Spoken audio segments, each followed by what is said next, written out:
Casi todos en Occidente crecimos con la misma Biblia. 66 libros. La abríamos en los bautizos, en los funerales, en las noches en que no podíamos dormir, y a nadie se le ocurría preguntar si alguien, en algún momento, había decidido por nosotros dónde empezaba y dónde terminaba ese libro. Hace unos meses, Mel Gibson volvió a ponerlo sobre la mesa. Mientras prepara su nueva película sobre la resurrección de Cristo, mencionó algo que incomodó a más de un teólogo: que existe otra Biblia, mucho más antigua que la nuestra, y que conserva páginas que la mayoría de los cristianos jamás ha leído. No está guardada en un museo de Roma. No está en una caja fuerte del Vaticano. Está en la cima de una montaña de paredes verticales, en el norte de Etiopía, copiada a mano, letra por letra, durante casi 1700 años. Y aquí viene lo que casi nadie se atreve a decir en voz alta.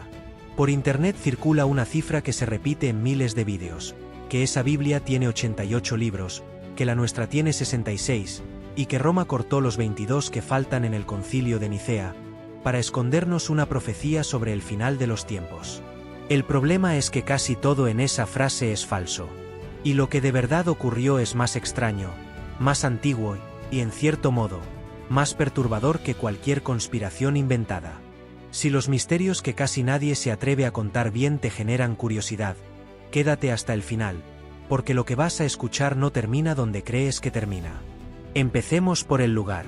Se llama Debredamo, y para llegar hay que rendirse a una sola condición. No hay escaleras, no hay puente, no hay camino. La única forma de subir es atarse una cuerda de cuero a la cintura y dejar que un monje te ice por un acantilado vertical de unos 15 metros. La misma cuerda, el mismo gesto, desde hace 14 siglos. Arriba, sobre una meseta de cima plana que en la región llaman Amba, hay un monasterio fundado en el siglo VI. Dentro se conserva la iglesia más antigua de Etiopía que sigue en pie con su forma original. Unos 600 monjes y diáconos viven ahí, en un silencio que casi se puede tocar. A las mujeres no se les permite entrar. Ni siquiera a los animales hembra. Esa regla, por dura que suene, lleva siglos cumpliéndose sin excepción. Y dentro de ese monasterio ocurre algo que cuesta creer en pleno año 2026. Un monje se sienta frente a una hoja de pergamino hecha de piel de cabra, raspada hasta quedar fina, junto a una ventana estrecha por la que entra apenas un hilo de luz. Sobre su túnica negra lleva una tela blanca, la misma que usaban sus antecesores. Y copia a mano las mismas palabras que copió su maestro, y antes el maestro de su maestro, en una línea que no se ha roto en casi 2000 años. La tinta la mezclan ellos mismos, con hollín, goma y agua de un manantial más viejo que cualquier nación occidental. No hay imprenta. No hay copia digital de respaldo. Si esa mano se detiene, el texto desaparece para siempre. Esa es la verdadera anomalía. No una profecía secreta. Una biblioteca entera que sobrevivió 1700 años colgada de un risco, sostenida por nada más que la terquedad de unos hombres que decidieron que esas palabras no podían morir. Para entender por qué eso importa, primero hay que entender por qué la fe etíope quedó tan separada del resto. Etiopía es cristiana desde el siglo IV, cuando el reino de Aksum, una de las grandes potencias de su tiempo, adoptó la fe bajo el rey Ezana. La tradición cuenta que un joven llamado Frumencio, que llegó casi por accidente a esa corte, terminó llevando el cristianismo al palacio. Eso convierte a Etiopía en uno de los reinos cristianos más antiguos del mundo, anterior a casi todas las naciones de la Europa que conocemos hoy. Pero hay una diferencia que lo cambia todo. Etiopía nunca fue colonizada por Roma, nunca tradujo sus escrituras al latín y nunca entró en el largo proceso de revisión que dio forma a la fe que recibió el resto del planeta. Su cristianismo creció solo, en las montañas, lejos de los concilios europeos. Sus libros se escribieron en Ge'ez, una lengua sagrada y antigua que casi nadie fuera de Etiopía sabe leer. Y la guardaron hombres muy concretos. La historia de monasterios como Debredamo está atada a los llamados 9 santos, un grupo de monjes que llegó desde Siria en el siglo VI para extender la fe por el norte del país. Uno de ellos, Abuna Aregawi, se instaló justo en esa cima imposible. La leyenda dice que una enorme serpiente enviada por Dios lo levantó hasta la cumbre. La realidad Más cerca y más asombrosa, es que durante 1400 años alguien siguió subiendo por esa cuerda para que la copia jamás se interrumpiera. Aquí conviene detenerse en un detalle que casi todos esos vídeos cuentan mal. Dicen que en el año 325, en el Concilio de Nicea, Roma se sentó a decidir qué libros entraban en la Biblia y cuáles se cortaban. Suena lógico. Suena a conspiración perfecta. Guárdate ese dato, porque más adelante se va a caer entero. Lo que sí es cierto es que, cuando el resto de la cristiandad debatía y recortaba, los monjes etíopes no estaban en esa mesa. No votaron. No negociaron. Simplemente siguieron copiando lo que ya tenían. Y lo que conservaron incluye textos que en Occidente la mayoría nunca ha visto. El Dr. Tedros Abraha, especialista en manuscritos en Ge'ez que ha dedicado su carrera a catalogar los textos de la Iglesia Ortodoxa etíope, lo resume sin dramatismo. Estos libros nunca fueron destruidos. Tampoco fueron robados. Solo dejaron de leerse en los idiomas que el mundo hablaba, y con el tiempo el mundo olvidó que existían. Y ahora viene el primer golpe a la historia que te vendieron. La cifra famosa, 88 libros, es exagerada. El número que de verdad reconoce la Iglesia Ortodoxa etíope es 81. 46 del Antiguo Testamento y 35 del Nuevo. 15 más que nuestra Biblia protestante de 66. No 22. No una cifra redonda inventada para un titular. Pero el contenido de esos libros extra es lo que de verdad inquieta. Ahí está el libro de los jubileos, que vuelve a contar el Génesis dividiendo la historia del mundo en ciclos exactos de años. Ahí están los 3 libros de Mecabián, que son únicos de Etiopía y no tienen equivalente en ninguna otra Biblia del planeta. Y ahí, sobre todo, está el libro de Enoc. Enoc es el caso que rompe la lógica de la conspiración. Es un texto antiquísimo, atribuido al bisabuelo de Noé, que describe la caída de unos ángeles llamados los vigilantes, su descenso a la tierra y el origen del mal entre los hombres. Durante siglos se creyó perdido para siempre. El detalle perturbador es este. El libro de Enoc sobrevivió completo en un solo idioma del planeta, el Ge'ez de esos monjes etíopes. En ningún otro lugar quedó entero. Ni en griego, ni en latín, ni en hebreo. Solo en aquella montaña. Y todavía hay algo más difícil de explicar. Enoc no es un libro desconocido para el cristianismo occidental. Sus imágenes se filtraron en el propio Nuevo Testamento, hasta en la forma en que se habla del Hijo del Hombre.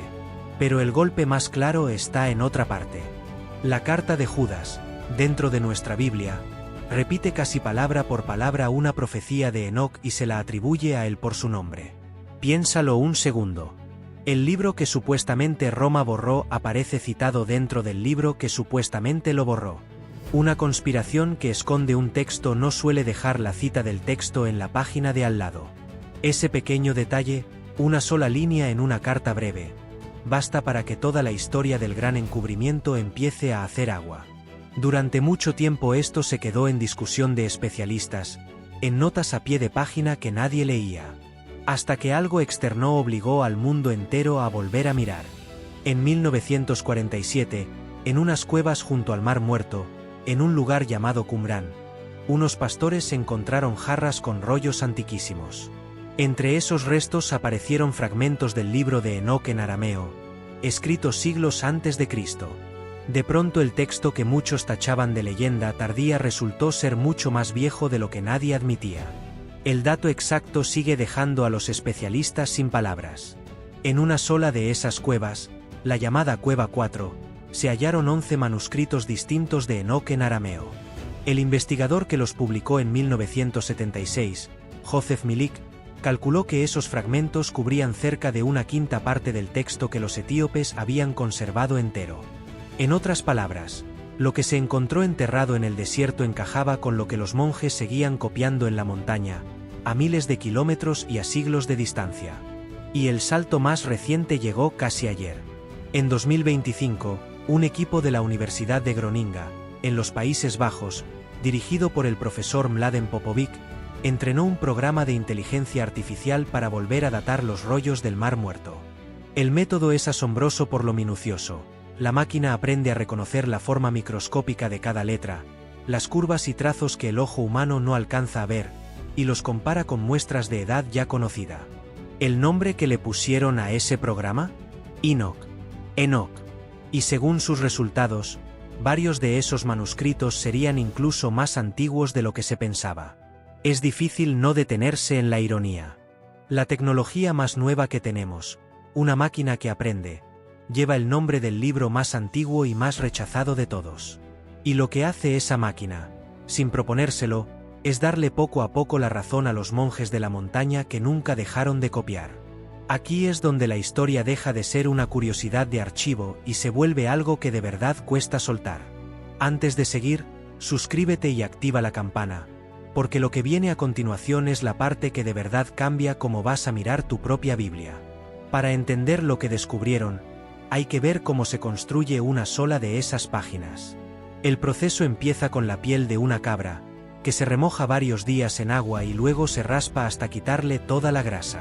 Solo así el pergamino dura siglos.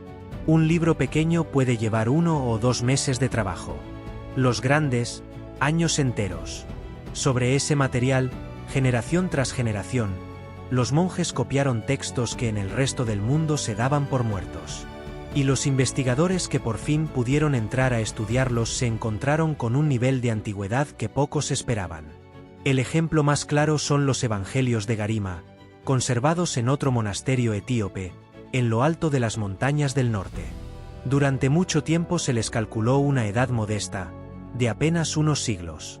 La tradición decía que un santo los había escrito en un solo día, y nadie afuera lo tomaba en serio. Pero cuando por fin se les hicieron pruebas con carbono, los resultados dejaron a los expertos en silencio. Los manuscritos se sitúan entre los siglos IV y VI, lo que los convierte en algunos de los libros cristianos ilustrados más antiguos que existen sobre la tierra. Sus páginas todavía conservan retratos pintados con colores que sobrevivieron 1500 años. No son una copia tardía de algo europeo.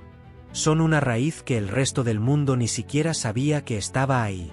El Dr. Abraha y otros estudiosos del Ge'ez llevan años publicando sobre estos textos. El monje copista lleva décadas escribiéndolos a mano. Nada de esto se hizo en secreto. Se hizo en silencio, que no es lo mismo. El secreto esconde a propósito. El silencio simplemente ocurre cuando nadie del otro lado está escuchando. Y ese silencio estuvo a punto de volverse definitivo hace muy poco. Entre 2020 y 2022, la guerra que estalló en la región de Tigray puso en peligro real a estos monasterios. El propio patriarca de la Iglesia Ortodoxa etíope, Abune Matías, denunció que varias iglesias antiguas, entre ellas de Bredamo, habrían sufrido daños e incendios durante el conflicto. Esas denuncias no han podido verificarse de forma independiente, pero bastaron para que el mundo entendiera algo incómodo. Una biblioteca que sobrevivió 1700 años podía perderse en una sola temporada de fuego. Quizá por eso, lo que antes era cosa de unos pocos especialistas se aceleró de golpe. A comienzos de 2026, una iniciativa de digitalización liberó escaneos en alta resolución de manuscritos etíopes que casi nadie había podido ver, y un simposio sobre estos textos en Addis Abeba se volvió viral en cuestión de días. Por primera vez en casi 2000 años, esas páginas dejaron de depender de una sola mano y de una sola cuerda. Y entonces llegamos al texto que Mel Gibson menciona una y otra vez. El que, según él, es la parte de la historia que la Iglesia occidental prefería que nunca conocieras. Se llama, en Ge'ez, Masafa Kidan. En español, el Libro de la Alianza, también conocido como el Testamento de nuestro Señor. Y su contenido toca un punto que la mayoría de los cristianos jamás se ha detenido a pensar. Todos aprendimos la resurrección. Todos aprendimos la ascensión. Pero entre esos dos momentos hay un espacio en blanco que casi nadie mira. 40 días. El propio libro de los Hechos, en su primer capítulo, dice con todas las letras que Jesús se apareció a sus discípulos durante 40 días después de resucitar, hablándoles del reino de Dios. 40 días enteros. Y los evangelios que leemos cada domingo casi no cuentan qué ocurrió en ellos.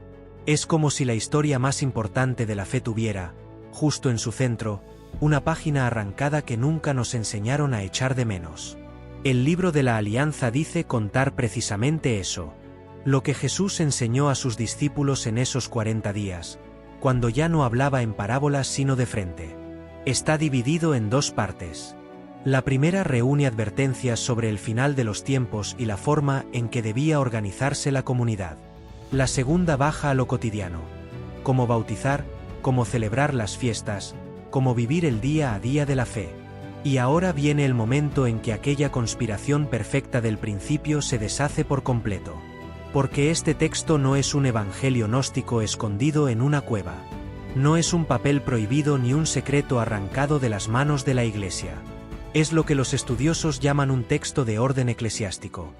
Un manual antiguo sobre cómo vivir y orar, envuelto en lenguaje sobre el final de los tiempos. Existe en siríaco, en árabe y en ge'ez. Sus raíces se remontan a los siglos IV y V. Y en Etiopía se ha leído en voz alta, en público, en la liturgia, durante siglos. Nunca estuvo escondido. Nunca fue censurado. Simplemente nunca se tradujo a los idiomas que tú y yo leemos. Y ahora recupera aquel dato que te pedí que guardaras. El del Concilio de Nicea, en el año 325, donde supuestamente Roma cortó los libros. Aquí está la verdad incómoda que casi ningún vídeo cuenta. En Nicea no se votó ningún libro de la Biblia. Ni uno. Los obispos se reunieron para resolver otra pelea, la de un sacerdote llamado Arrio sobre la naturaleza de Cristo, y para fijar la fecha de la Pascua. El cuento de que en Nicea se recortó la Biblia ni siquiera nació en la antigüedad. Lo popularizó Voltaire en el siglo XVIII, y mucho después una novela, El Código da Vinci, lo convirtió en sentido común. Detente en lo que esto significa. La gran conspiración, el robo de los 22 libros, la mano de Roma cerrando la Biblia en una sola noche, nunca ocurrió. No hubo una reunión secreta. No hubo una orden. Hubo algo mucho más silencioso y mucho más humano. Una lengua que casi nadie aprendió, una montaña a la que casi nadie subió, y un mundo que decidió que lo que no podía leer simplemente no existía. La pregunta entonces ya no es quién escondió estos textos. Es otra, y es peor. Si nunca estuvieron escondidos, ¿por qué nunca oíste hablar de ellos? Y aquí es exactamente donde regresa Mel Gibson. Porque su nueva película sobre la resurrección, según él mismo ha contado, es tremendamente ambiciosa. Arranca en la caída de los ángeles y llega hasta la muerte del último apóstol. Le tomó años escribirla. Lo que hace Gibson, cada vez que pronuncia en voz alta las palabras Biblia etíope frente a una cámara, no es revelar un secreto enterrado. Es algo distinto y para cierta gente, más molesto. Está nombrando en voz alta, ante millones de personas, algo que durante 1700 años se mantuvo no oculto, sino invisible. No te pide que creas, te pide que mires. Y esa diferencia, entre exigir fe y pedir atención, es justo lo que vuelve esta historia tan difícil de ignorar. Y en el momento en que de verdad miras lo que contienen estos textos, una idea se vuelve imposible de esquivar. Lo que cambió aquí no es la historia de la fe. Eso sería exagerar. Y los exagerados ya tienen miles de vídeos. Lo que cambió es algo más pequeño y más afilado. La distancia entre la palabra perdido y la palabra no traducido es mucho más fina de lo que creíamos. Una biblioteca entera estuvo a plena vista durante casi 2000 años. La llamamos perdida solo porque no sabíamos leerla. Y eso obliga a una pregunta que duele un poco. ¿Cuántas otras cosas que damos por perdidas siguen ahí, intactas, en un idioma que dejamos de escuchar? No hizo falta una orden de Roma para que esto pasara. No hizo falta una mano cerrando una puerta en la oscuridad. Bastó con la distancia. Bastó con una lengua que casi nadie quiso aprender y una montaña a la que casi nadie quiso subir. A veces lo que borra una historia no es el fuego ni la censura, sino algo mucho más cotidiano. La simple falta de alguien dispuesto a escuchar del otro lado. Porque Enoc, el libro de la alianza, los jubileos, son apenas unos pocos de las decenas de textos que esos monasterios siguen guardando. En el monasterio de Debre Damo, mientras tú ves este vídeo en una pantalla, un monje sigue copiando, con tinta de hollín, sobre piel de cabra. Lleva décadas haciéndolo. No va a terminar en esta vida. Su maestro tampoco terminó. Y aún así no se detiene. Quiero dejarte con una sola pregunta. y va directo a algo que toca tu propia historia. A todos nos enseñaron de niños una versión de la fe, redondeada, completa, cerrada. Pero si una biblioteca de 1700 años pudo quedar fuera de nuestra Biblia solo por estar escrita en una lengua que no aprendimos, entonces, ¿cuántas cosas que aprendiste de niño y diste por verdad absoluta habrán pasado, sin que nadie lo notara, por ese mismo silencio? Déjame tu respuesta en los comentarios. La leo de verdad. Y si quieres seguir bajando por esta grieta, suscríbete y activa la campana, porque el próximo vídeo entra de lleno en el texto más perturbador de todos.